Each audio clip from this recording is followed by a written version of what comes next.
Hello students, today we will attempt to go through question 1 of this secondary 4 chemistry paper that I have sent out. So question 1, when you look at it, you will realize that this is a typical kind of question where they show you chemicals and you're supposed to answer the question according to these chemicals given. So there's about 10 chemicals here, so there's no point really staring at it because you also don't know what you're gonna answer if you just stare at these chemicals. So you will proceed on to answer the questions. For question 1 part 1, there is the question asks for two substances which can react with gold nitrate, which is an ionic compound or a salt, to form an insoluble substance with Ar197. So this here Ar197 is a key detail as it can tell you what the insoluble substance form is, because Ar means atomic number, which can directly be seen in the periodic table. And if we compare, we know that gold has an atomic number of 197, so therefore the insoluble substance form is gold. And if we look at the material here, which is gold nitrate, to form gold from gold nitrate you must undergo a metal displacement reaction. So for metal displacement reaction to occur, we recall our mnemonic, which is please stop calling me a cute zebra, I like hot corn soup. I'm just gonna write that down. Please stop calling me a cute zebra, I like hot corn soup.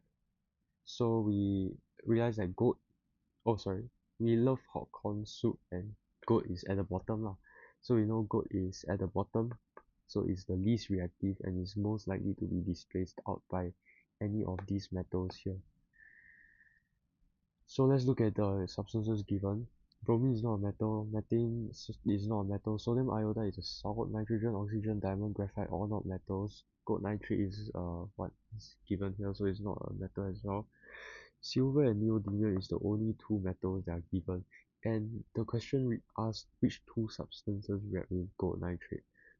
So if these two substances must be metal and these are the two metals given, they are likely your answers.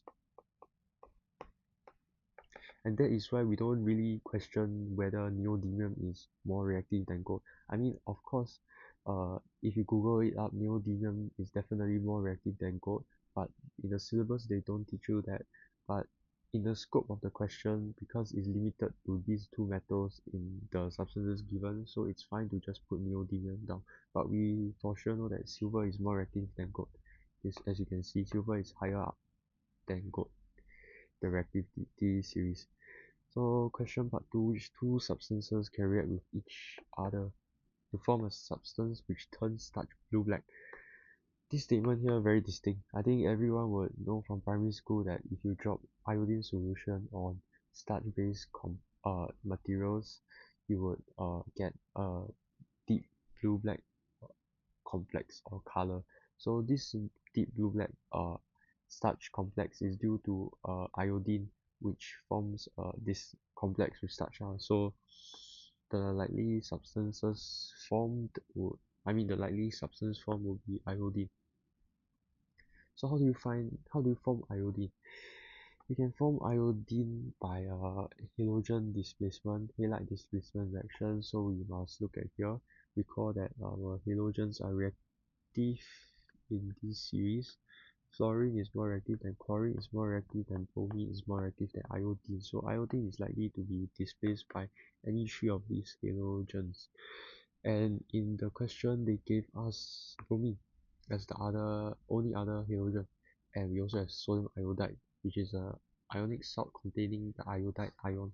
So therefore, the two substances would be sodium iodide and bromine can react with each other. And the question asks you why this reaction occurs, so you can simply say that bromine is more reactive than iodine. Hence,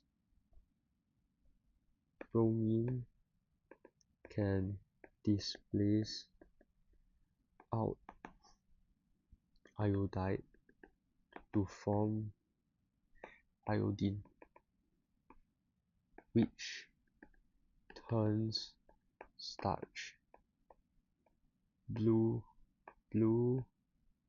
black.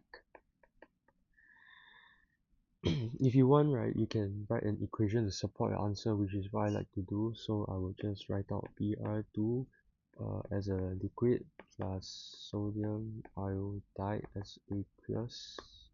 Must balance the equation and you will form I2 as a solid plus 2 sodium bromide as in a solution. So this will be your displacement of halogen. So part 3 asks which substances or substance, depending on the number of substances we find, are a diatomic molecule. So we know diatomic. Di means two, atomic means atoms. So that means if a molecule is atoms combined, so this will basically be two atoms combined to form a molecule. So you will have a diatomic molecule with two atoms combined. So which are these? Bromine is one because Br2 is a simple covalent molecule and is a diatomic molecule as well. Methane is CH4, so it's not a diatomic molecule. There's more than two atoms combined together to form a molecule. Sodium iodide is a ionic salt, that's not a molecule. Nitrogen is N2, yes, diatomic. Oxygen is diatomic too. Diamond and graphite, as we all know, is giant covalent molecules, so they are not diatomic. Gold nitrate is ionic salt again. And silver, neodymium, all these are metals, so they will have a metallic structure instead.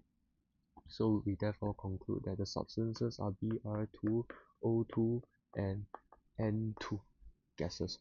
So now we answer this part, which is asking us which substances can conduct electricity in solid state. So to conduct electricity, you need free moving electrons, free moving electrons or ions, but this is in solid state, so your ions can't move, so can't be a salt, because a salt, ionic salt, can only conduct electricity in molten or liquid state.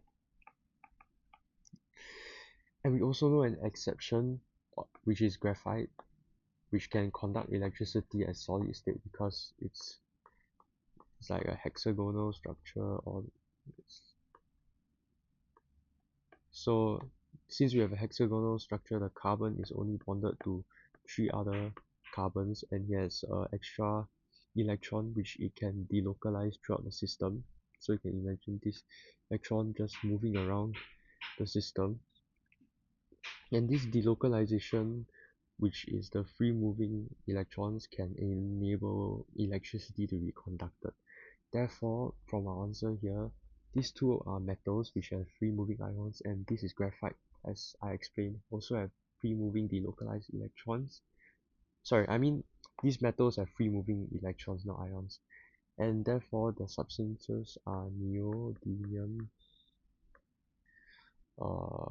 silver, and graphite.